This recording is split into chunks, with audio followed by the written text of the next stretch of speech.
welcome to the first episode of the Comic Schtick Podcast, a podcast where comics are my shtick. It's where I got the name from. I decided to, this is all very last minute, I should say, right off the bat. Came up with this idea about a day or two ago, thought of whatever I wanted to talk about in those past 2 days. So I'm getting my footing here. It's been a while since I've done a podcast. My previous podcast, the Cruising Altitude podcast, was a little more focused, and I had somebody to riff against.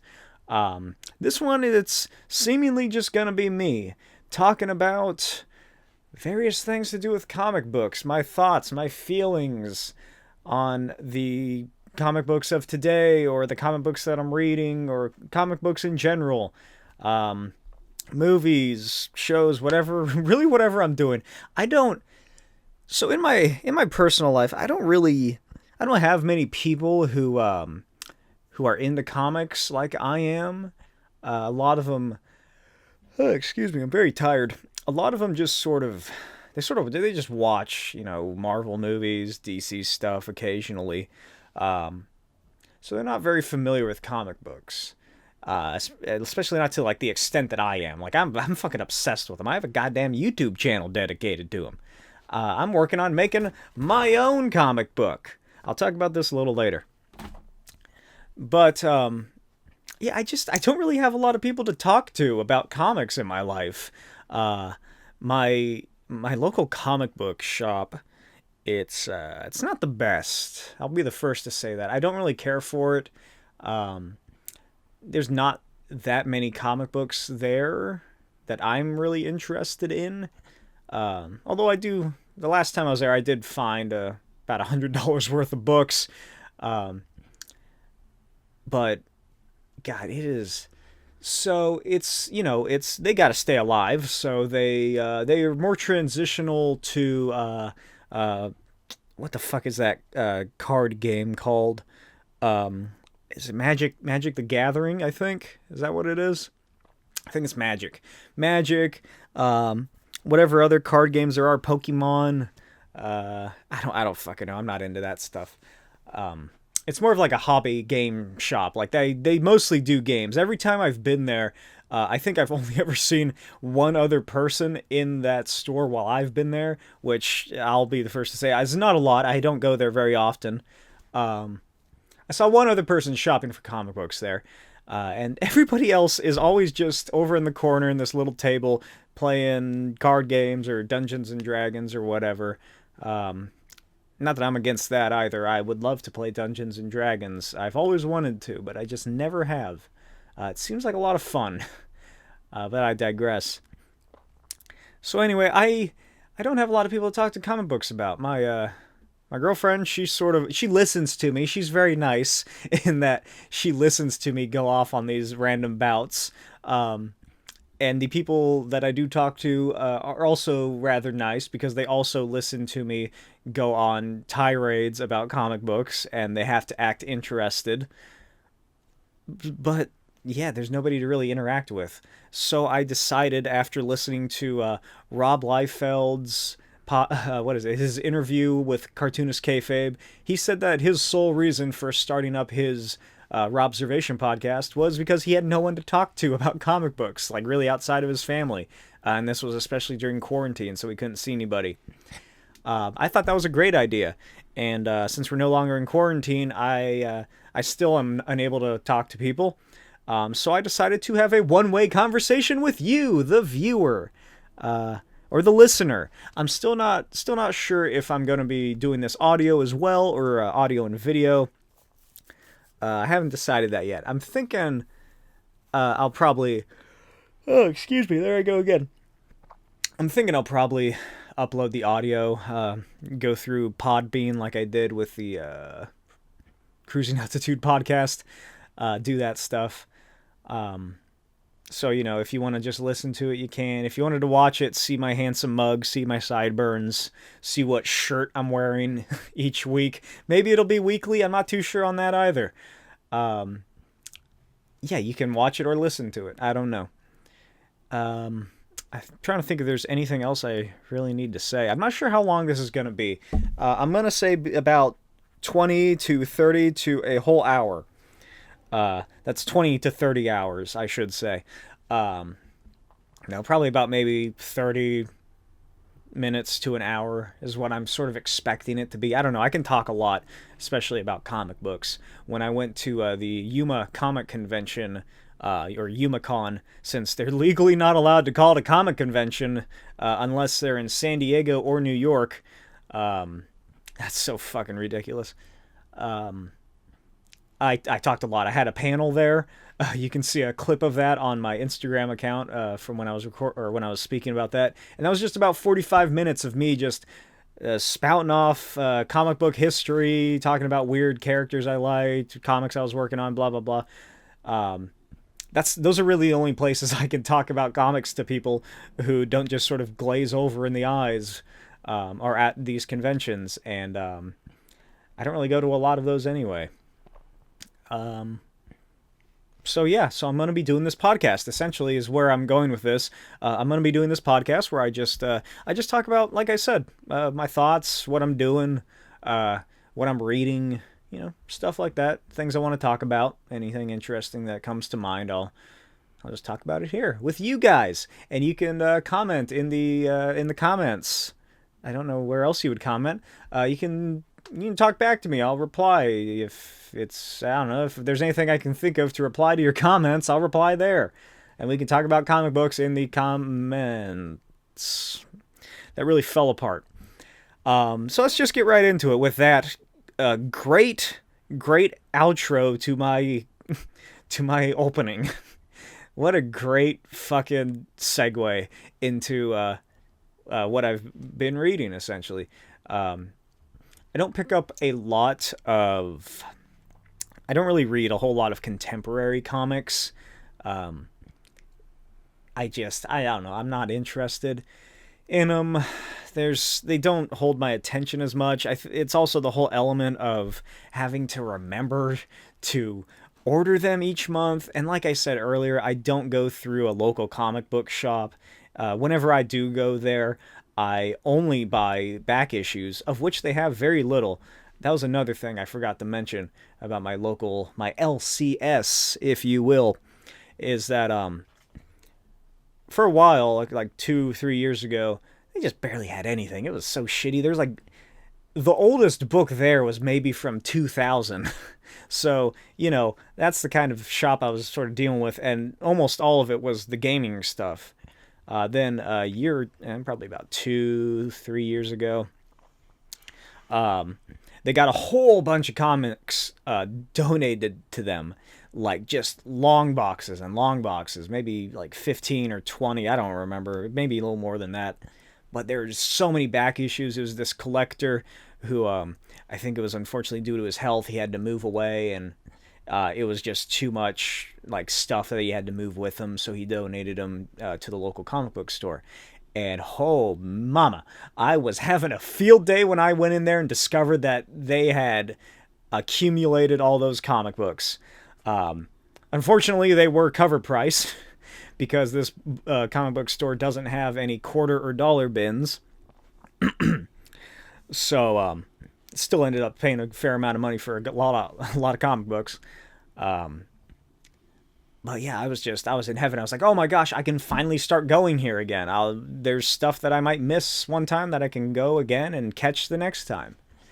Didn't really happen. I bought a lot of stuff, sat on it, read it.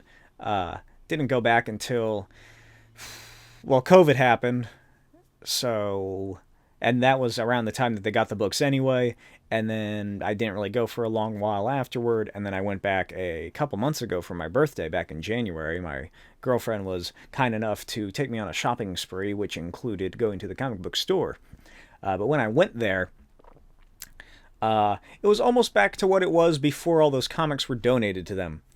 Because apparently they donated all those boxes of comic books to something, maybe a charity, I guess. I'm not quite sure. They just said they donated them. So that can mean anything. Maybe I should go to my local Goodwill and start looking around there. But yeah, they cut back at least to half or a third of what they had previously, and now it's just all that gaming crap is back there. and not a lot of back issues anymore. My favorite, I've talked about this before, my favorite comic book era is the Silver Age, which is from what is that comic called? It's it's Barry Allen's first appearance. Is it Showcase? I think it's DC Comics, or not, maybe not DC Comics, but it's Showcase. Showcase in 1956 with Barry Allen Flash, his first appearance there. That's around the time people say that the Silver Age began, and then it goes until late 60s, maybe early 70s, if you want to be loose with it. That period of time is just my favorite in comic books. I love everything about it.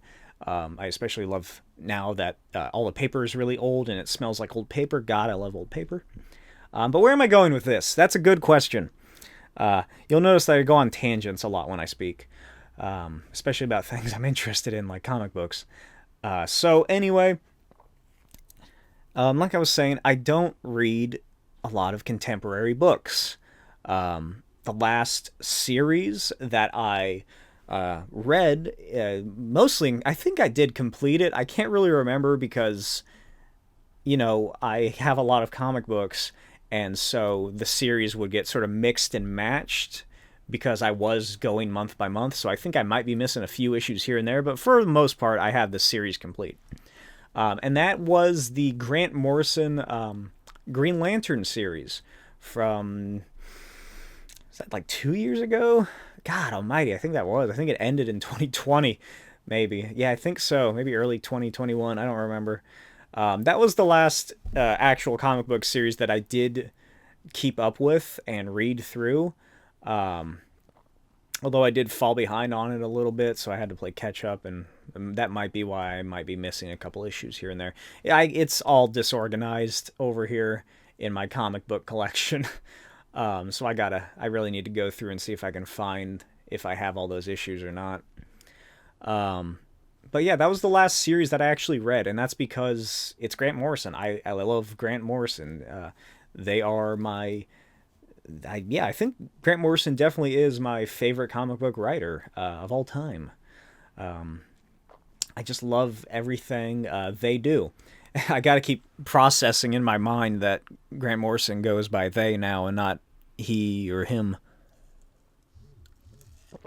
Let me just take a drink here. So where was I? Talking about comics that I'm reading. So yeah, that was the last series that I actually kept up with. Everything else that I've been reading since that ended has been about just old books, old like 90s and before.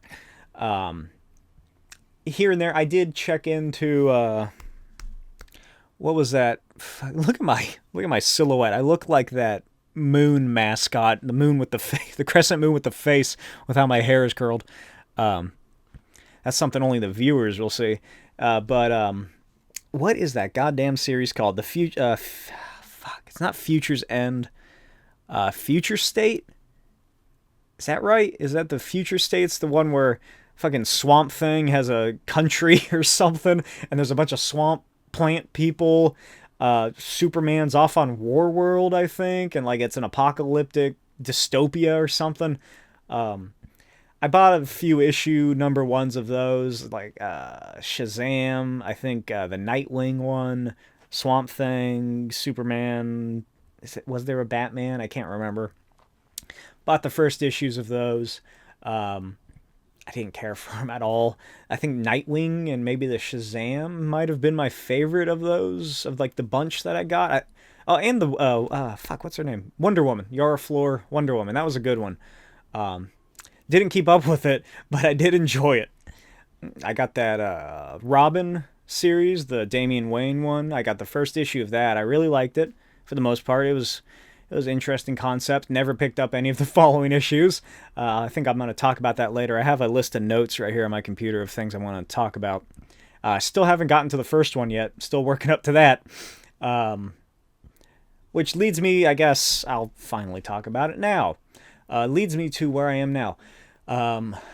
What have I ordered? I've gotten the new... what is his name? Milligan. Peter Milligan.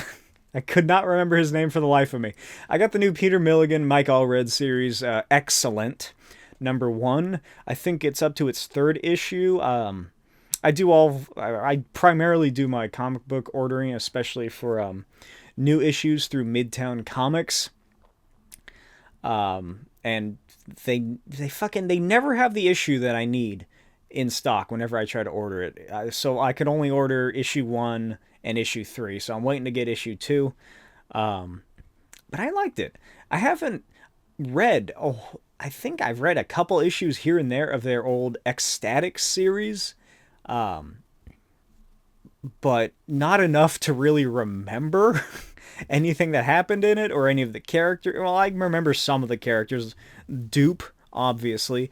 Zeitgeist, the man who throws up fucking like vomit or something. Isn't it vomit? I'm pretty sure it's vomit. It's like acidic. Yeah, those are the only 2 that come to mind right now. There's the blue girl too, whatever her name is. But yeah, so I picked that up because Mike Allred's art is great, and Peter Milligan, he's a fun writer. And it was interesting. It's not something I expected. It's fairly expected based on the X-Statix, but I don't know I don't know if there's something I'm missing by not having read like a previous series. But now Zeitgeist is leading I know this is all outdated. Most of the stuff I'm talking about here is probably going to be outdated. Zeitgeist is leading this new mutant team called X-Cellent against the X-Statix, who are still widely popular, it seems. They're making movies. They got merchandise and shit. It's everything that Rob Liefeld wanted Youngblood to be. Just with actual character and better writing.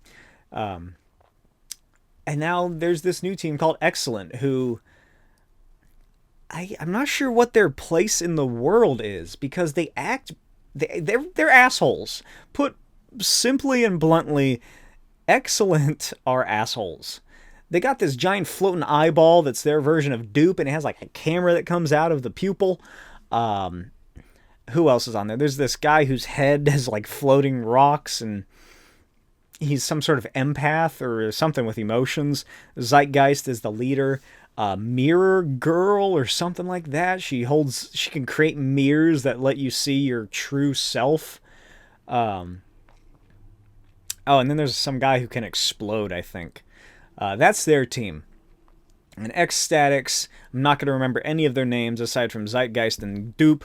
Dupe, he's hanging out there. He's on his phone. He's recording stuff. He's just chillaxing. He's being Dupe.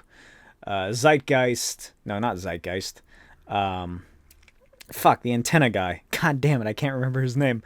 He's the leader. He's the empath. Does whatever. I think he was in the original series. Like I said, I didn't read most of it. I don't remember it at all. I need to. I think there's an omnibus that came out recently that I need to look into getting. So anyway, I'm going to call him Marco. I'm going to call the antenna guy Marco. He's leading the X-Statix. He's continuing to lead them after all the shit they've been through. In the previous series, most of the original X-Statix team died, except for Zeitgeist, who was thought to have died, but now he's come back through the power of plastic surgery and some other weird shit that's a satire on today's society, because Milligan sure knows how to get him. He's come back and he started his own team. And for whatever reason, he just really fucking hates X-Statix. They're trying to kidnap, what's her name? You Go Girl, is that her name? Who calls herself Gone Gal. They're trying to kidnap her for some reason. They already have. So I'm pretty sure I am missing something in this storyline. What else happens? I don't understand where this is. I don't know where this is going, aside from the two teams fighting, because Zeitgeist wants to create or overwhelm X-Statix because he wants a free internet or free world or something like that. I don't get it. I enjoyed it. I really want to read the next couple issues. I think it's a mini series. It's probably going to be about 6 issues, if anything. Um, but the fact that I haven't read Peter Milligan and Mike Allred's previous series with these characters is quite to my detriment. Yeah, just because, I'm not familiar with these characters. What little of them survive and continued to this series. Because the first issue, spoiler alert, one of the characters has a giant hole blown out of their side by that giant eye that I was telling you about, that fucking dupe knockoff. Yeah, so like they're just fucked up people, sort of.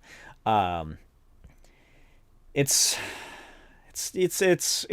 a social commentary on stardom and celebrity and what it means and who these people really are and what kind of person you would have to be like a celebrity like this, which is essentially a lot of what was in the original series, I believe. But I don't get X-Cellent's purpose in this book. It's called X-Cellent, but it's mostly focusing on the X-Statix, at least the first issue. And X-Cellent, they're just going around the world fucking shit up. They're just being dicks. They go to a movie premiere and they crash a movie premiere for some reason. It's never really explained why. They fuck with the main star, who's like a sort of Chris Hemsworth, big muscly guy. They make him have a mental breakdown or something, or an emotional breakdown. What else do they do? They go to a concert that's being held by this old English rock band. It's like the reunion tour, and they have a giant hologram of the original singer who is dead, and X-Cellent just shows up there as it's being like put on and the show's actually going, and they just sort of fuck up stuff, and then they go home and they release this like doctored footage of the X-Statix attacking them for some reason. It's just, I don't get it. I keep saying this again and again, but I don't know. It's fairly esoteric, I think, is what's happening here. It's an esoteric story. Even then, I'm not sure how many people are getting it. It's sort of a downer also, but I don't care about that. It's very,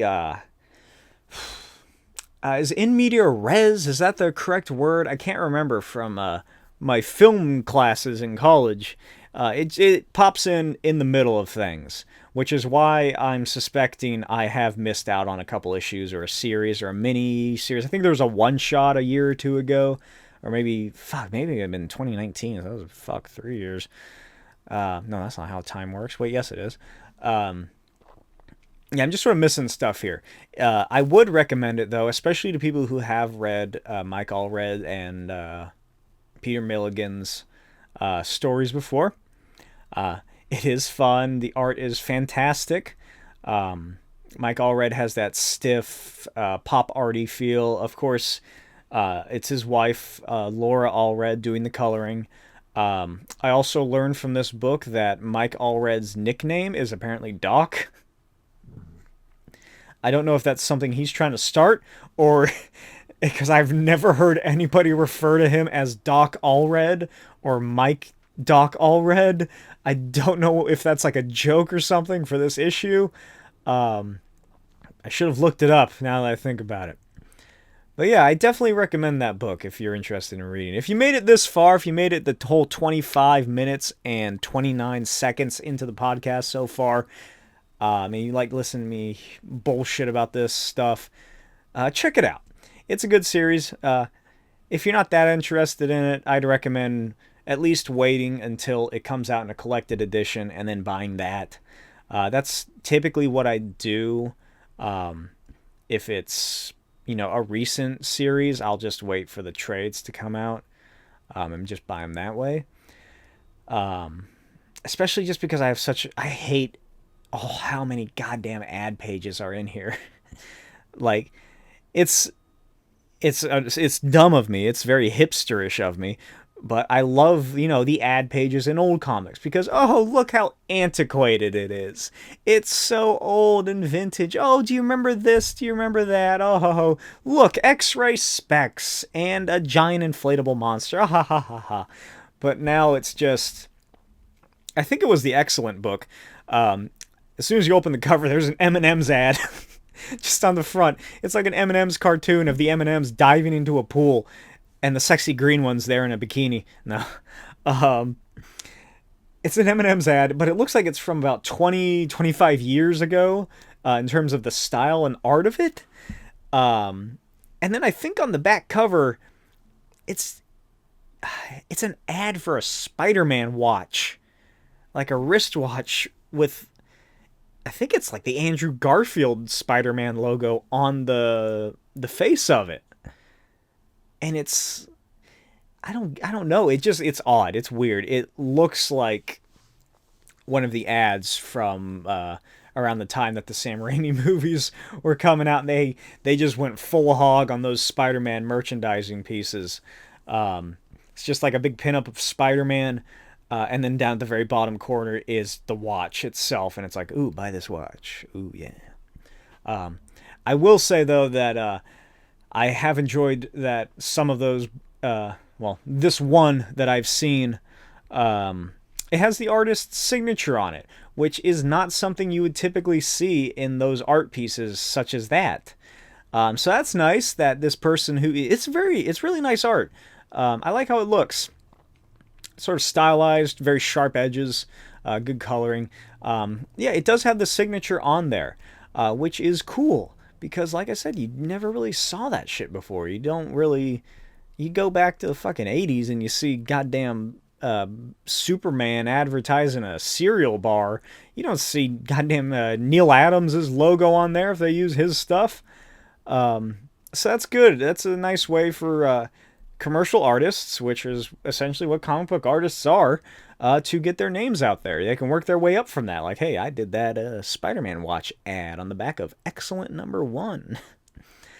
I think that's all I have to say. I don't know when I'll recap you guys, or when I'll catch back up on issue 2, whenever I can find it online somewhere. I'll let you know what I thought about that. Moving on to what I've been reading next. This is an older series. Let me take a drink of water. This is an older series that I have. I'm rereading it in its entirety now. It is Nocenti's Daredevil run, which was 234 to. Oh, fuck. Is it 280 something, 290? I think it's like early 290s, maybe like 291, 293, somewhere around there, I want to say. I bought a big collection of it a year or two ago, but it was only about the first 20 issues, maybe. But this, I think when did I get it? I got every other issue as either a Christmas gift or a birthday gift. I can't really remember. So now I have every issue in that run, even the stupidly expensive Blackheart first appearance. I don't understand why that issue is like $30 to $40. It's Blackheart. Who gives a shit? Why isn't Typhoid Mary should be more expensive than that, but I don't think it is. It might be. I don't know. But anyway, I got those issues. I read them all the ones that I got when I got them the first time. But now that I have every issue of this run, I'm going back and rereading them. This should be the time where I mention to you that I've never read the Frank Miller Daredevil run. I know, heretical of me. I've just never gotten around to it. I have a lot of books. I have several stacks that are in my to-read pile of comic books, and I just never got around to it. I have read... I've read the Brian Michael Bendis series, start to finish. I have both of the omnibuses for that. Have I read any other Daredevil things? That fucking Shadowland bullshit. I read through that, unfortunately. I don't know. I can't think of any other real Daredevil runs I've read aside from the Nocenti run and Bendis. I don't know. I think that might be it. Aside from like some like issues here and there, or like crossovers or whatever. I haven't read much. I've read like a couple of the issues from the original, Stan Lee run, but never the Frank Miller stuff. Not even like the spin-offs, like Elektra, or that graphic novel sort of thing that he did, where with Bill Sienkiewicz with the giant kingpin.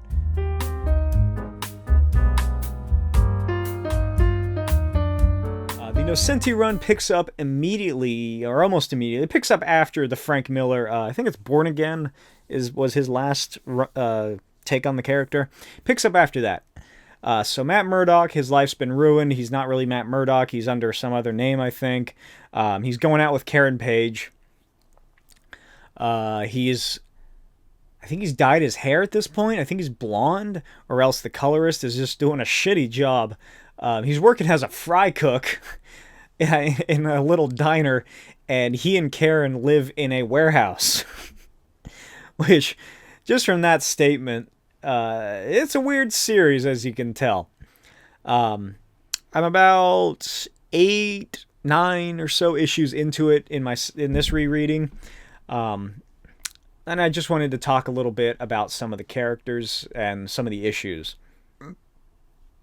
There's also an M&M's ad on the inner cover of the first issue, I think, or one of the early issues in her run, that is almost identical to the one in the X-Cellent issue 1. So that just goes to show you how far we've come, ladies and gentlemen. But yeah, Nocenti's Daredevil, it's a very interesting run. It's I don't know if it is underrated, because every time someone asks for underrated, either an underrated comic book series or an underrated Daredevil series, hers is like always at the very top. I don't know if that does mean that she's I don't know if that does mean that it is underrated. If everybody, it's a mind puzzle.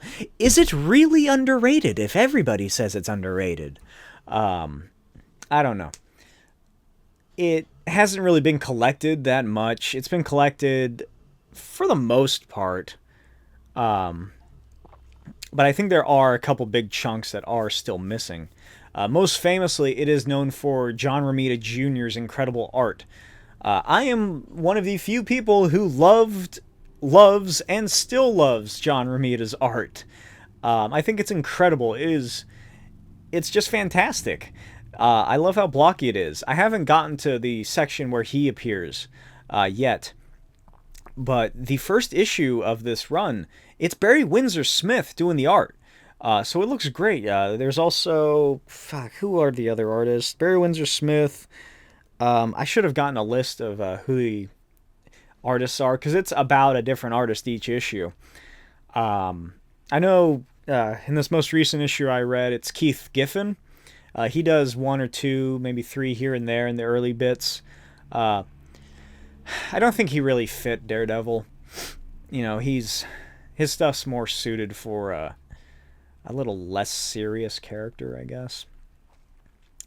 But not Keith Giffen, and Nocenti's Daredevil run, it's weird. I'll say it right there. It's weird. It's a weird run for Daredevil.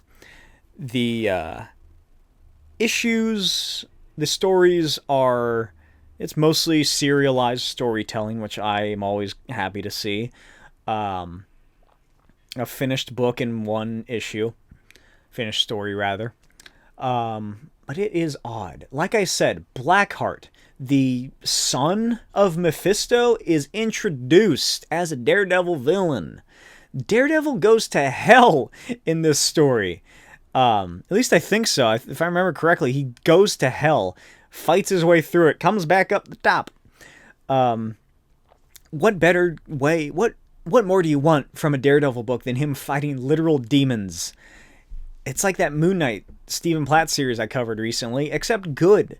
And it's John Romita and Nocenti. They both worked on it. That's something that I learned recently, is that Nocenti and John Romita Jr. were collaborating on this stuff, this series. Once they really start going, John Romita Jr. tells stories in his interviews about how he and Ann were, working together on this. They would compile ideas together. They would work on stories, which is fantastic. I think that's what it should almost always be. Obviously, you're going to get writers who have a set idea on what they want their run to be. But if it's something like this, where it's seemingly just... If it's a serialized story, which means that each issue is a self-contained story, there's no real big running overhead arc, then I think it's great that they would work together on this to build up the foundations. This is all this stuff in the initial part, and then once John Romita Jr. starts working on it, it's all still more or less the foundations. It doesn't really find its footing... I'll say it doesn't really find its footing until Romita gets there, for the most part, because that's about the time that Typhoid Mary makes her first appearance. And the Typhoid Mary story is really the first big multiple issue story arc that is being told in this series. Because before that, here's a list of sort of what we have to deal with. First issue is incredible. It made me cry this last time I read it. It's starting to make me cry now. It's just so sad. The first issue, don't remember what the actual name is, but it's like Daredevil 234, I think is when it is. It's the big anniversary for Marvel issue, so it's Daredevil's face, and then surrounding him is a frame of Marvel characters. But it's about this man named Hazard. I have no idea. They call him he's John Hazard. And he's like this badass military special forces guy. Or at least he was.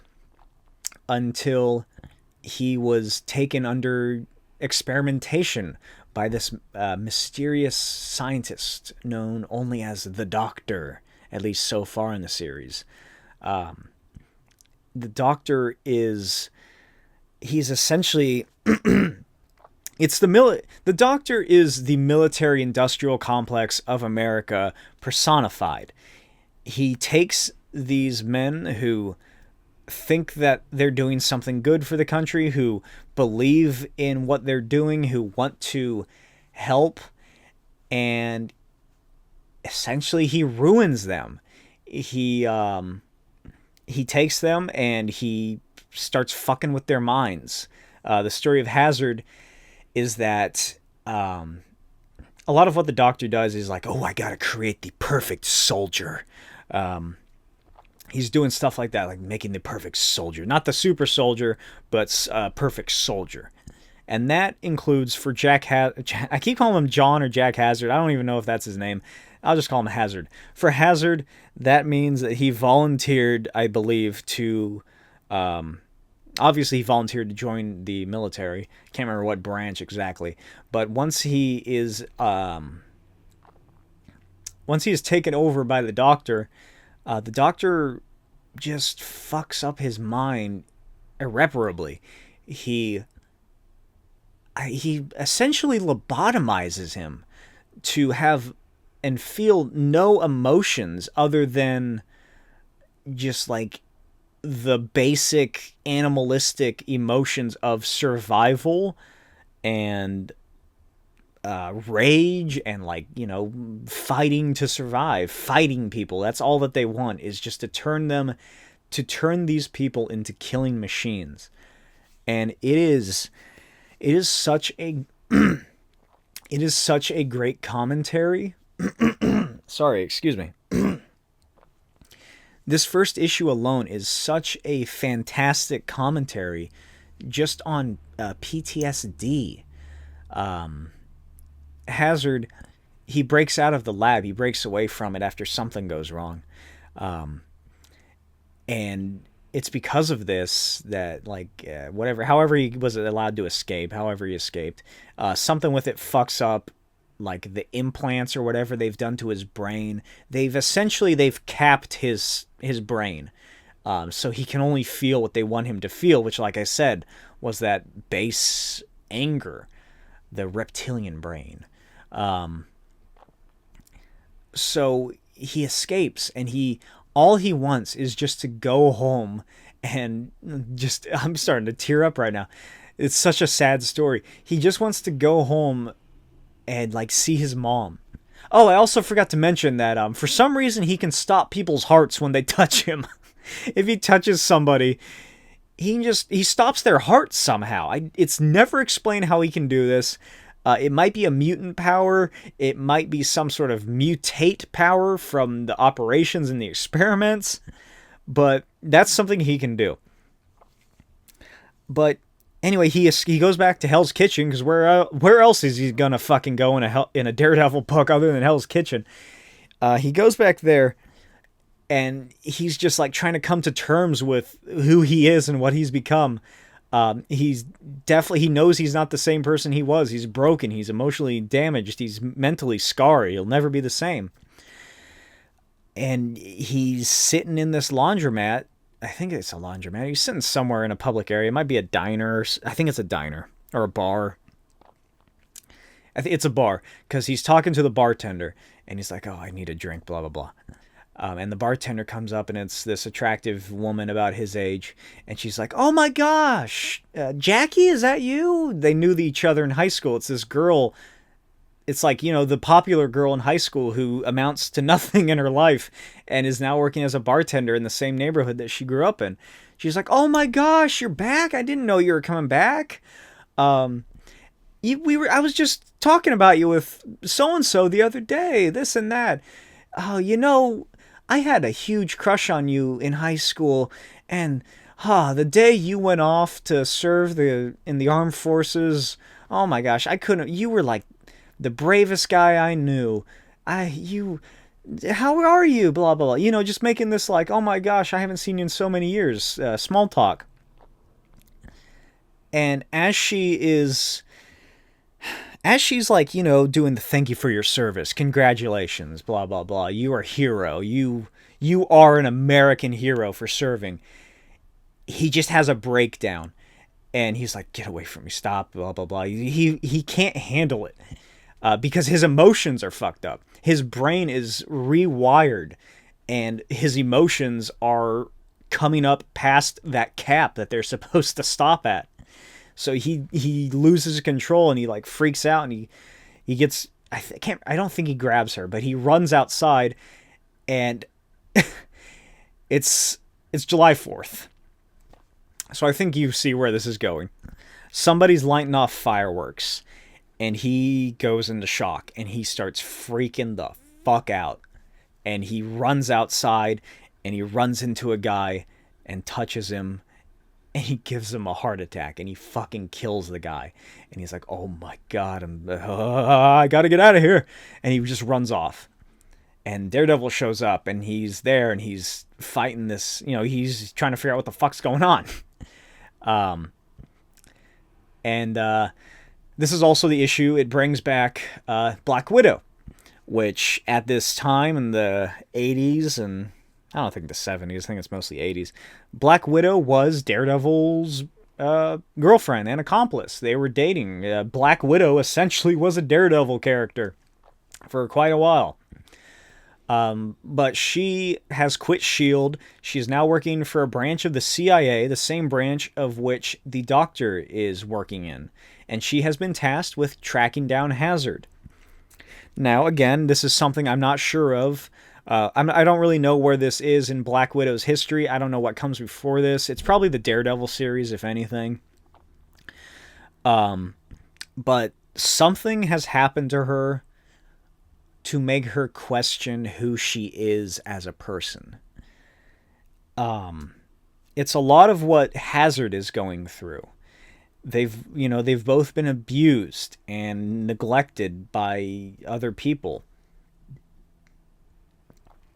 Natasha has essentially become the same thing that Hazard is, except, excuse me, oh gosh, except just through different means.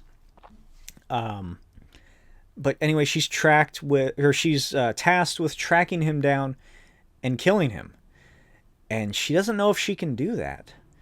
She thinks she can. She's killed plenty of people before, but is that the right thing to do? She's questioning herself, but the part that's questioning her is being overtaken by the part of her that is the Black Widow. So at this point, she's just like, I'm gonna kill this man. I have to kill this man. Shut up thoughts, shut up emotions, bearing you down deep. And so she runs into Daredevil. She's like, hey, what's up? What's up, Matt? You're looking good. Anyway, I'm here in town to track down this crazy military experiment gone wrong. Do you want to join me?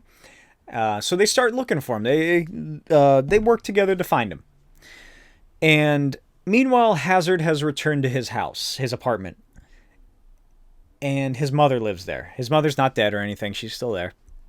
It's not that sad. It's even sadder. His mom's there. And I'm not sure who this child is. It might be Hazard's much younger brother that his parents had when they were older. Or it might be his cousin or something that his mom is now the guardian of. All you need to know is that there is a child here, lives with the mother, who is somehow related to Hazard and her.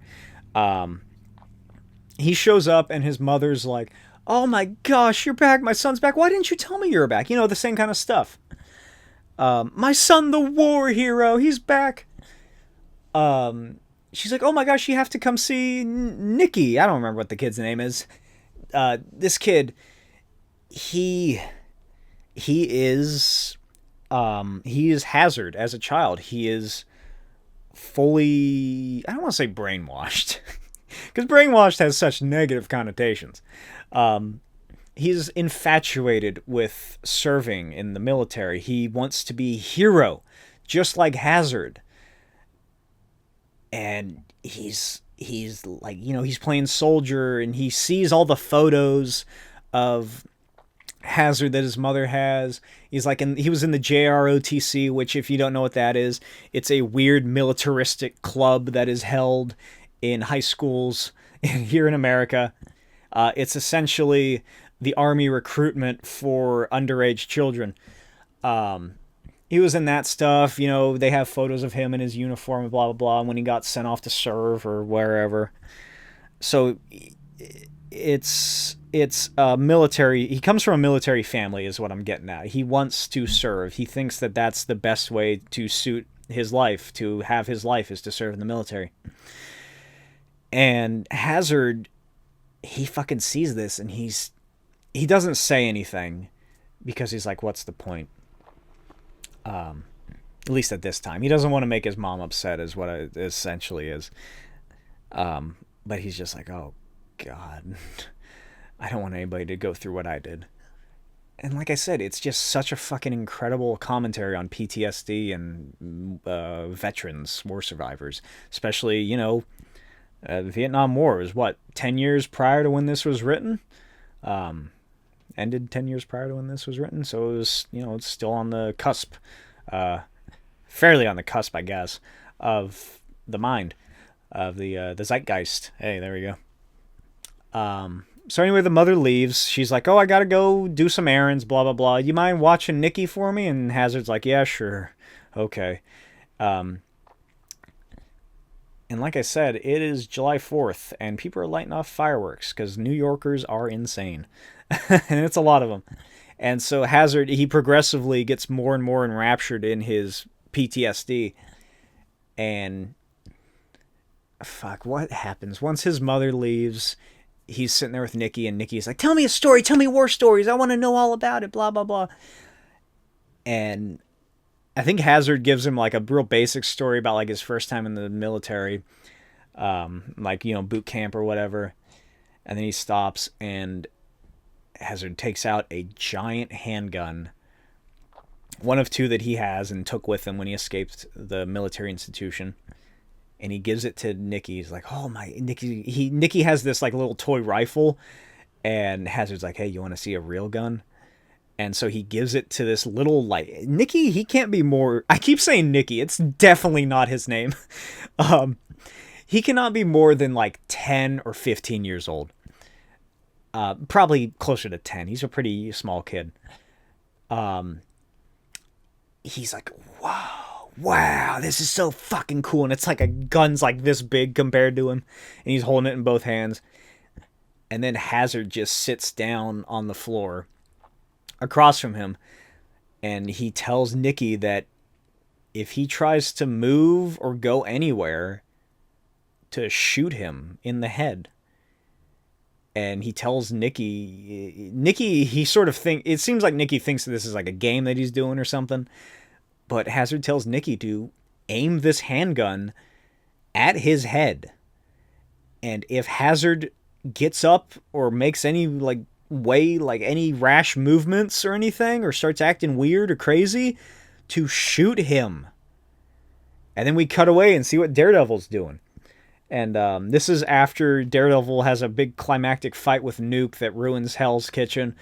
So they're running around this. It's like a nice little callback that shows that, hey, even though it's a new writer, the stuff from the previous series still matters. They start tracking him down because, Natasha has all of his information. So like, oh, he must be going to his mother's place. So they start sneaking around. And I think Hazard spots them outside of his window. He sees them like leap across a roof or something. He's like, God damn it. So he gets his gun back from Nikki. And as he is going to leave, I think it's something along the lines of his mom comes back and sees what's happening. She's like, whoa, my God, what is happening? John Hazard, my son, what is wrong with you? Are you okay? And she like runs up. I think he has a breakdown, I think is what happens.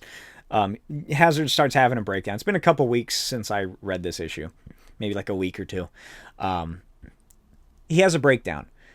And his mom, it's right after his mom gets home. So she runs over to him to, hold on to him, to embrace him, to help him calm down.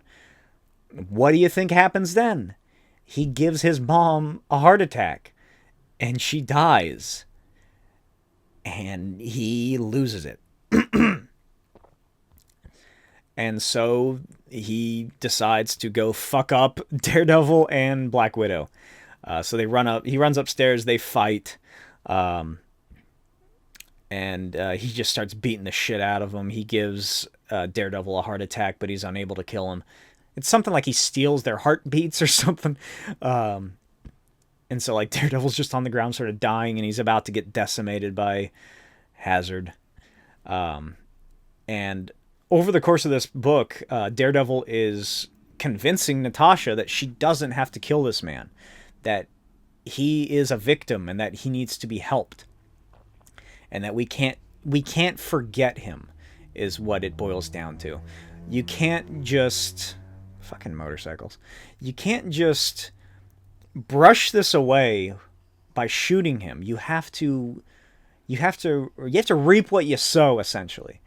And so this is that little bit that I said earlier about how Natasha is second guessing herself. It starts filling back up. It starts overtaking the Black Widow in her, and the Natasha side is slowly winning. And so she's like, fine, we won't kill him, okay? But in the fight, Hazard is just like, you gotta kill me.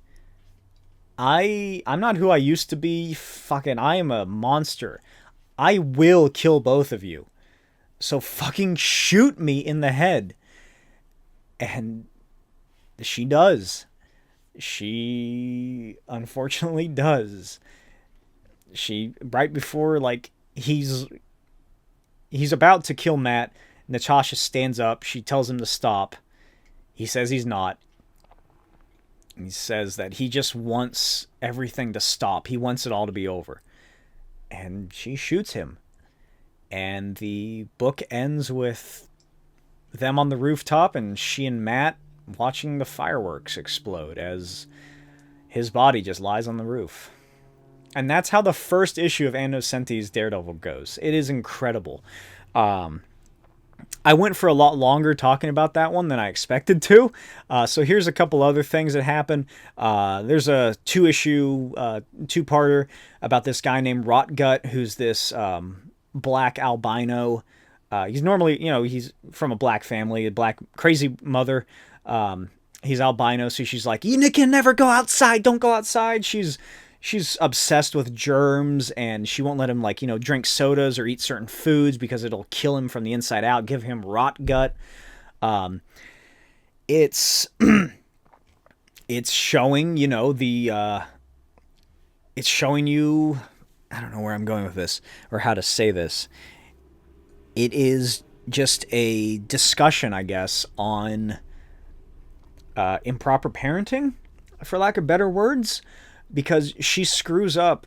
Here's what I'm trying to say. It's showing parental abuse in a non-physical manner. It's emotional abuse and mental abuse. She abuses him. She never lays a finger on him, except to hug him and kiss him on the head. But she yells at him. She screams at him when she catches him. He comes home after school because she's usually at work, and he decides one day, this is like a flashback, he decides one day to get a hamburger, stop at Burger King or McDonald's or something. And so he takes that home with him and he's eating it.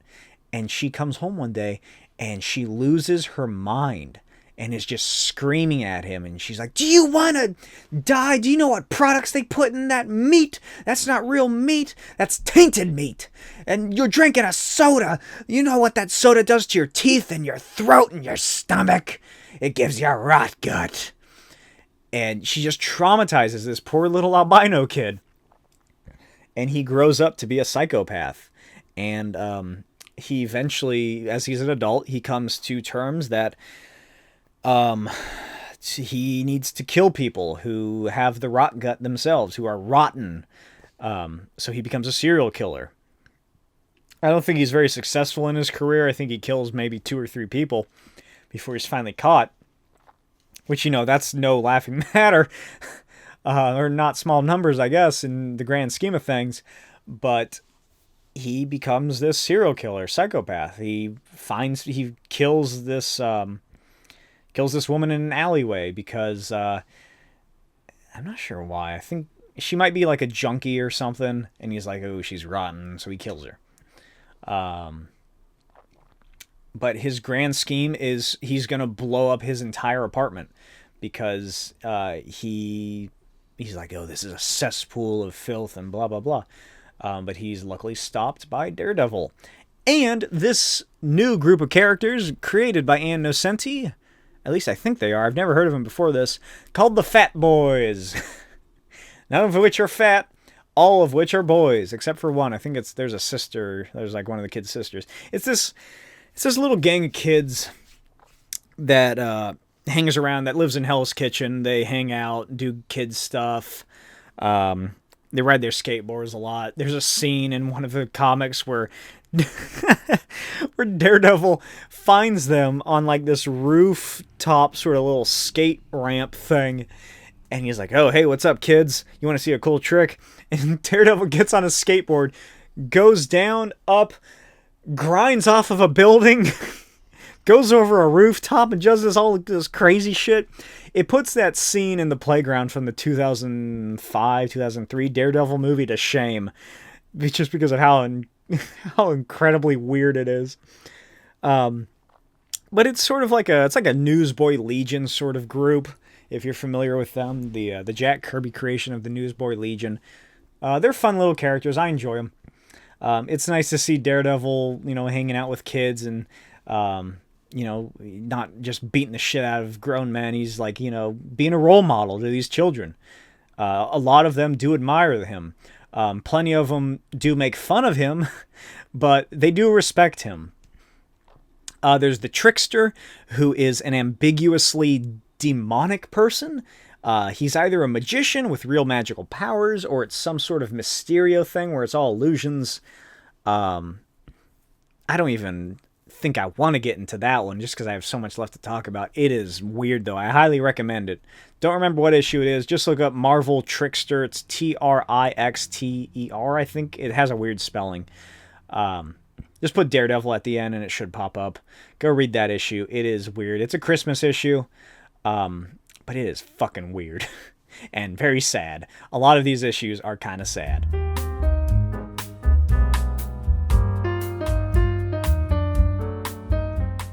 There's one where Daredevil fights this voodoo zombie.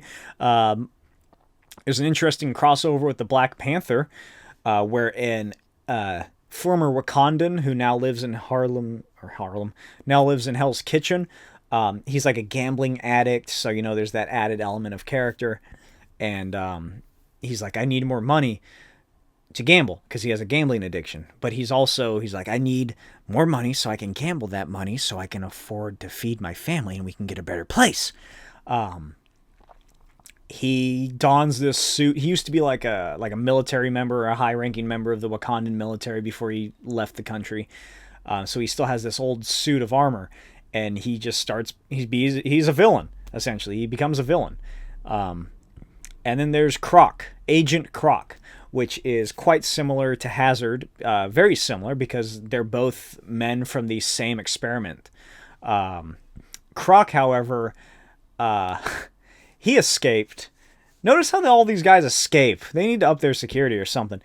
He escaped before they completed the surgery like they did with Hazard. So he has these wires coming out of his head and like going to certain sections of the brain where I guess they deduce that these memories are kept because they're slowly, in the process of wiping his memories and emotions and whatever. So over the course of his book, he is just like, he tinkers, he touches the wire, he like jiggles it, and flashback, he gets this sudden jolt of memories. But they're all bad memories because that's the kind of fucked up thing they want from these soldiers is like, if we get rid of all their good memories and they can only remember the bad memories, then that'll make them more emotionally unstable and angry, and we can use them to kill people. This is a great, I don't know if reprieve is the right word, but it's another issue with Black Widow because, it's the same company as Black Widow is in. So she comes back, she gets her shit kicked in by this Agent Croc. She goes to Daredevil for help. She's like, oh God, Matt. At this point in her life, in her career, the Natasha side is fully in effect. She's not really the Black Widow. She is fully second-guessed herself. She doesn't think what she's doing is right. She wants out. She knows that she can't kill this man, but she has to again. So she goes for Matt and asks for his help and is like, please, can you just do this for me? Can you stop him for me? And Daredevil's like, no, I'm sorry, Natasha. I love you. But no, you have to face this yourself. And in the end, she does. Croc, one of the bad memories is from when he was with this girlfriend or wife or something. They were taking a walk along this big cliffside beach, and they get into an argument, and clearly neither of these people are, mentally stable already to begin with, because they're arguing about just crazy relationship and mental issues stuff. You can tell that they're not right. And Croc, because that's all that they call him by, because it's his reptile brain that they are trying to unlock, he's like, please, so-and-so, just show me that you love me. Tell me you love me. Show me how you love me. And she's like, no, I can't do that for you. And so he takes a step towards the cliff, and he's like, if you really love me, if you can show me you'll love me, you won't let me fall off this cliff. And she doesn't catch him. She has the chance to grab his hand and pull him back, but she never did that. And so he was presumed dead. And then whoever found him, they took him immediately into this experiment because, hey, what better way to get an experiment for your creepy government science shit than to get somebody who's dead or presumed dead. So, yeah. The book ends with Croc fighting Daredevil and Black Widow, and Daredevil gets knocked away. So it's just Daredevil and Croc. And he's like, get back, stay away from me, or else I'm going to kill you. He has a gun in his hand, I think. Yeah, he has a gun. And he's getting closer and closer to this edge of this precipice. They're in the sewers, and beneath them are like, there's crocodiles in the sewers. You know, there's crocodiles in the sewers. And there's like all these snapping crocodiles behind him. So he's getting closer and closer to this edge.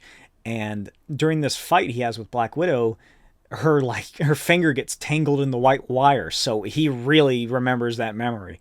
And he thinks that he sees Black Widow as that woman that he was arguing with, and he thinks that he's like in that memory. And as he is about to fall and die, she catches him and saves his life, and he is like, he just has an emotional breakdown because that's not what happened. That's not how he remembers it. He's like, oh my God, you do love me. You do love me. And she starts crying too because she didn't kill him. And she's like, yeah, I do. It's okay. And then the book ends.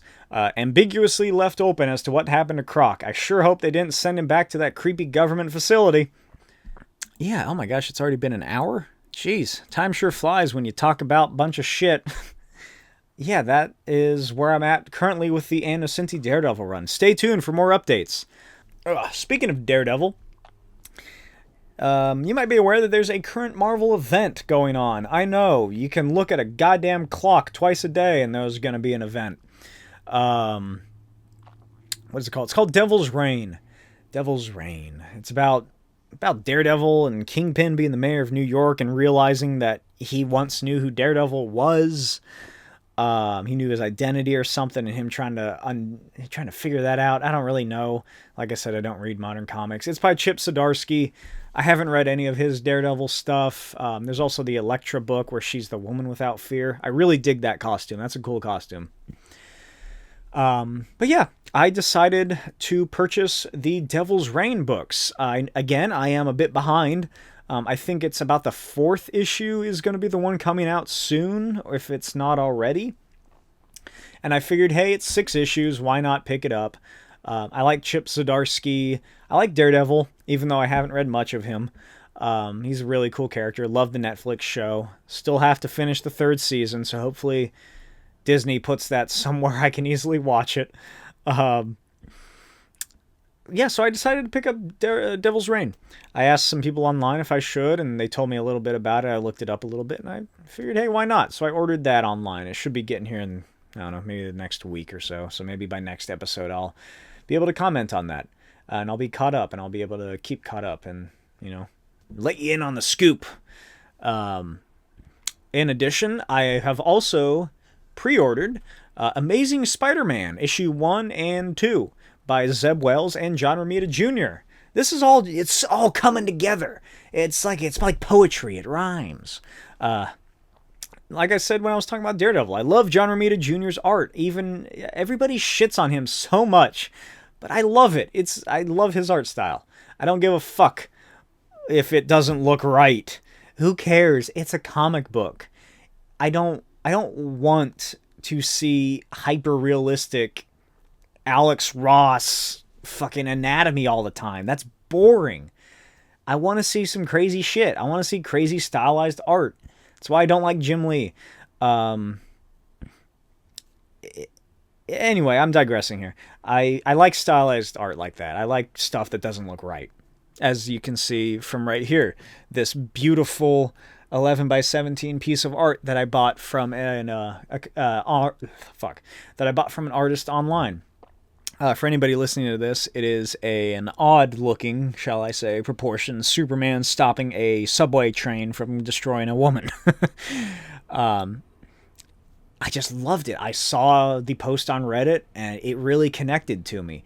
Just something about anatomy that doesn't work really pulls at my heartstrings. I think it's because I love Jack Kirby so much, and this John Romita Jr. stuff, it's a continuation of Kirby and his exaggerations.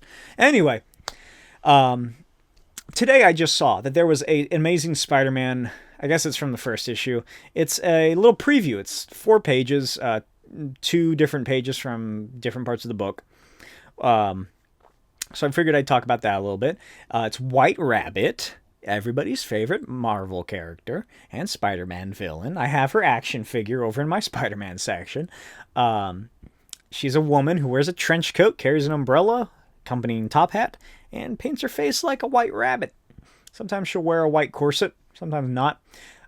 She's doing like some sort of gang deal with just these random gangsters. She's selling off an old Green Goblin glider that she's gotten from somewhere. And she's like, oh yeah, be careful, these are hard to find. Are they? Because isn't there another goblin villain in this new Spider-Man run? Isn't she like the Goblin Queen or something? There's just fucking goblins every goddamn day of the week, it feels. But yeah, that's part of it. Spider-Man shows up. He fights this guy who I've never heard of called Digger. Maybe I have heard of him. I don't know. And the next one is talking about... This is interesting. It's talking about... it's Tombstone meeting Peter Parker, because Peter Parker, you know, he's the photographer who gets all of the Spider-Man shots. So he's like, oh, this guy must know something. Must have a way to contact Spider-Man. He meets up with them, tells Peter to tell Spider-Man that he being Tombstone, is going to war with the Rose. The Rose is the son of Kingpin, who goes by the Rose and has his own gang, and he wants to take over New York. I can't remember what it might have. I don't know if he appears in the Nocenti Daredevil run, but I read something where he was in it. I can't remember what. It was fairly recently too, and I was like, why don't they do more with the Rose? He's a pretty interesting character. He's Kingpin's son. He has a bunch of emotional shit to get over. So it's good to see that he's back. And Tombstone. That is so great that it's Tombstone. He's that, if you don't know who that is, he's an albino, I think. I assume he's an albino. He's the guy from Spider-Verse who's all white, you know, like an albino, and he has a very squared off head. He looks like a literal tombstone come to life. In the Spider-Man game, I think he was part of a motorcycle biker gang or something. But yeah, that's so cool to see him here. I don't remember the last time he was actually in a comic book. At least as like an actual villain and not like a henchman or something. So that's really cool that they're doing some, not lesser known, but less popular Spider-Man characters. Got White Rabbit, who I think only Dan Slott likes, and Tombstone, who I don't know if anybody likes. So I'm very excited for that. I hope that that's going to be a series that I'm able to keep up with. What's next? Robin, 11. I mentioned earlier that I read the first issue of this book, but never kept up with it. Kind of wish I had. It seems cute. It seems fun. It seems violent. Here's a spoiler for Robin number 11 if you haven't read it yet. And that is, seemingly Damian is gonna bring Allred back to life. Robin. Allred was killed by Bane, I think. He was killed by Bane, I want to say, during some fucking stupid event I don't give a shit about. I'm very vitriolic, if you can't tell, in terms of these new comic books. It's just event after event after event. These characters don't have any fucking time to breathe. That's why I like the old serialized comics so much. And you'll probably hear me bitch about this a lot in this podcast series. But yeah, I just saw the last 2 pages. It's Damian leaving that weird Mortal Kombat island and going... He has like a vial of some sort of Lazarus pit juice, maybe. And he's like, oh, I know just where to use this at. And it smash cuts to Alfred Pennyworth's tombstone. So, yay! Alfred's finally gonna be back. Hopefully he's not evil. Oh, God, if they make Alfred evil, that's gonna be... It's gonna be obnoxious. It's gonna be obnoxious. That's the only word I can use to describe it. It was obnoxious when they had the balls to kill him, and it was annoying when they killed him. It's gonna be obnoxious if they bring him back and he's, oh, sometimes dead is better, and they fucking Pet Sematary it. So yeah, I need to catch up on that. I imagine there's probably a trade of the first volume, probably like the first 6 issues are out, so I should look into that and try to pick that up. Just to close out what I've been doing, in addition to working on the Scott Snyder Batman video, is I have recently found this great little band called Damn Janice. That's DAMNJANIS. It's sort of pop rock, I guess. I don't really know how to describe it. It's like I guess that's about what it is. Great band. You should give them a listen. They just had a new song that came out just the other day. It's these 4 guys from somewhere in America. Great band. Check them out. And other than that, I've also been, there's this smaller YouTube channel by this teenager named Daniel Fee 33, and he has been interviewing comic book legends. It's fucking incredible that this kid has been interviewing. He's interviewed Grant Morrison, Frank Quitely, Matt Fraction, Chris Claremont, Chip Zdarsky, so many of these fucking great names. It's a lot of fun to watch. Like I said, his name's Daniel Fee, Fee 33, as in the number. I watched his Grant Morrison podcast interview, rather, a couple months ago, and then I sort of lost what his channel name was. I completely forgot about it. Sorry about this, Daniel, if you are watching. But I recently found it again. I was like, I want to listen to an interview, a comic book interview. I might listen to a Grant Morrison interview again. So I looked it up and I found his channel and I started going back through more of his videos, and just holy shit, the amount of people that he gets on there is incredible. Thick Irish accent.